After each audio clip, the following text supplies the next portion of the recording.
Hi, welcome to Ingvid.com. I'm Adam.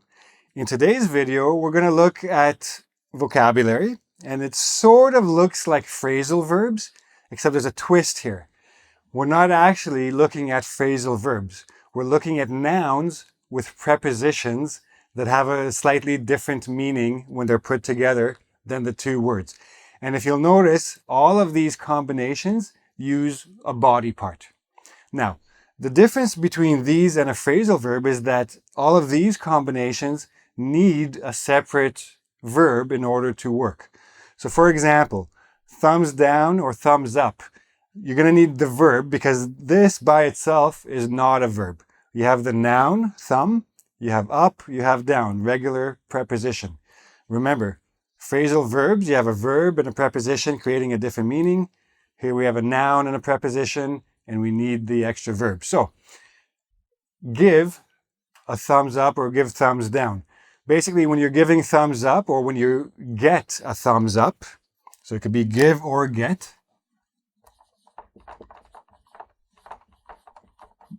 Basically, it's approval. If you give someone the thumbs up, you're giving them approval, yeah, go ahead.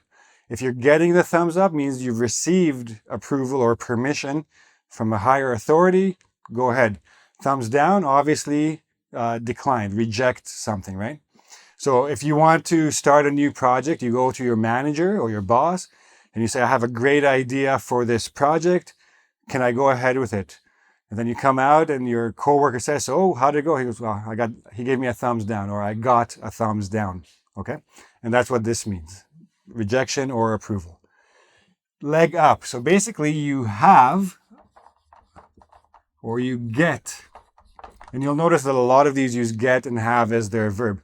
Have a leg up or get a leg up. When you have a leg up, it means you have an advantage. You have a bit of an edge on somebody else or something else. So if I have a company and I'm selling a certain product and another company has joined the market, but I'm already in the process of producing and manufacturing this product. So I have a leg up in terms of sales because I can start next year, whereas the other company will need another year and a half to enter the market. So by having that leg up, I can get my name recognition going, the brand recognition, etc. Hair down. So let. If you let your hair down, it means you're relaxed or you're a little bit wild. It means you're not too serious. You allow yourself to have a good time, relax, do whatever you want. So if you go on vacation, usually you're a very serious person. You go to work, you wear a tie or a shirt or whatever, and then you're always very conservative, very responsible person. But then when you go on vacation, you just let your hair down and you're drinking and you're dancing and you're meeting all kinds of fun people and having a good time. That's what hair down means. Finger on. So to have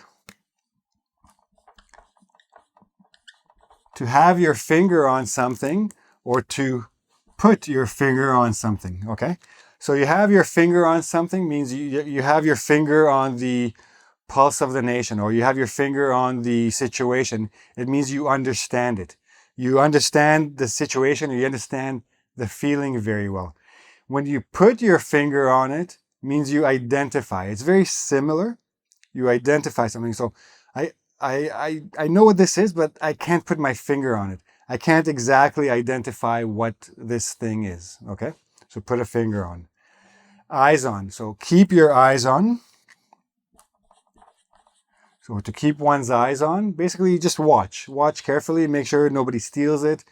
So if I'm in the coffee shop and I want to go use the washroom, I say to the person next to me, can you just keep your eyes on my bag while I'm gone?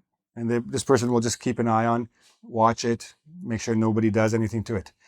If you keep an eye out, so keep eyes on, and notice also I have eyes, and here I have eye. So keep your eyes on, watch carefully, keep an eye out, and often can be used with for. Keep an eye out means just look carefully, make sure nothing bad is coming.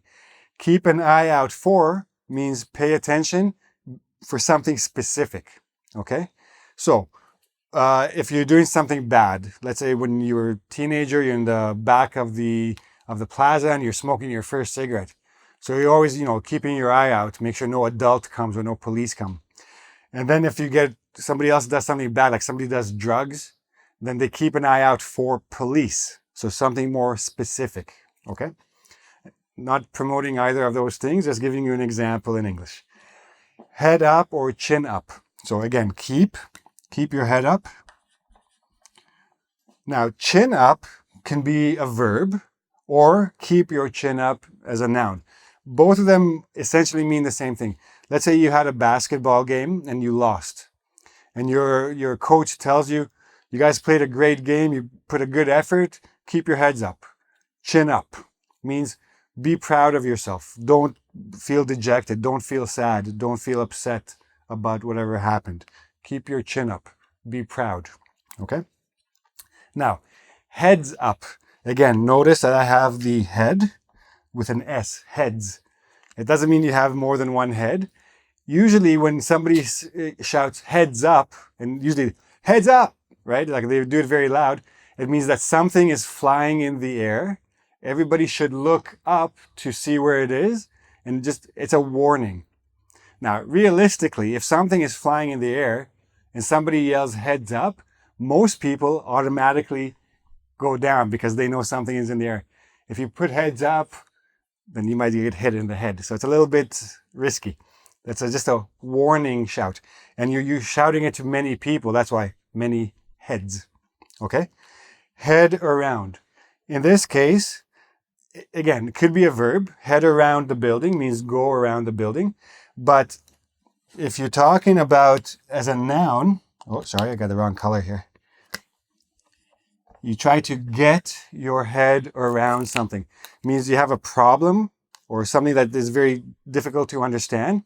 You're trying to get your head around. Another verb you can use is wrap. Wrap. So here's a puzzle. Somebody did something that just doesn't make any sense, and you're just trying to get your head around it. Like, why did this person do that? It doesn't make sense. So you're trying to understand. Now, again, hand out could be a verb. The teacher hands out some assignment. But if somebody has their hand out,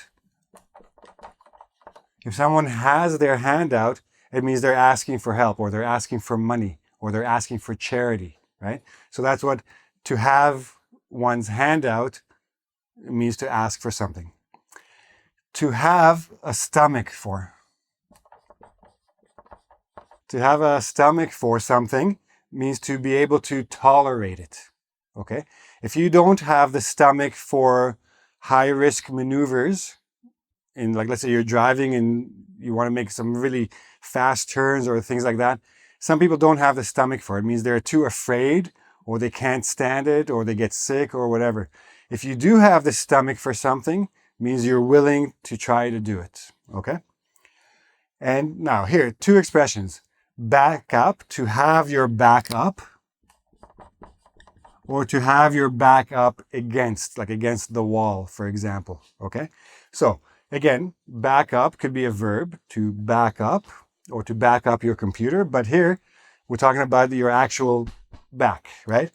So if you have your back up, now think of a cat. When a cat thinks it's about to be attacked, like its back goes up and it gets into like this little curve, right? So it's the same thing. If you have your back up, it means you're defensive, you're ready to fight. You think someone is attacking you, so you get very defensive. If you have your back up against something, it means also you're in a very difficult position. You don't have options, right? And you think that somebody's trying to attack you as well. So if you have your back up against the wall, you don't really have any options, and you're probably going to attack at some point because that's your only option. Now, so all of these are nouns with prepositions. This one, it's an actual phrasal verb. This is a verb. So muscle, you have muscles all over your body. To muscle through means to force your way through something. So if a door is locked, you just, use a little bit of muscle power and you muscle through the door. So for example, if you at the office, you want to get something done, you want your boss to sign something, you just muscle it through to his desk. He signs it, you're off again. I only added it because it's a body part It's an interesting phrasal verb. I thought you should know about it. So that's it. If you have any questions about any of these, please go to ingvid.com and ask me there. There's also a quiz where you can review and make sure you understand all of these interesting expressions. And yeah, if you like this video, give me a like. Don't forget to subscribe to my YouTube channel and come back for more helpful videos. See you again.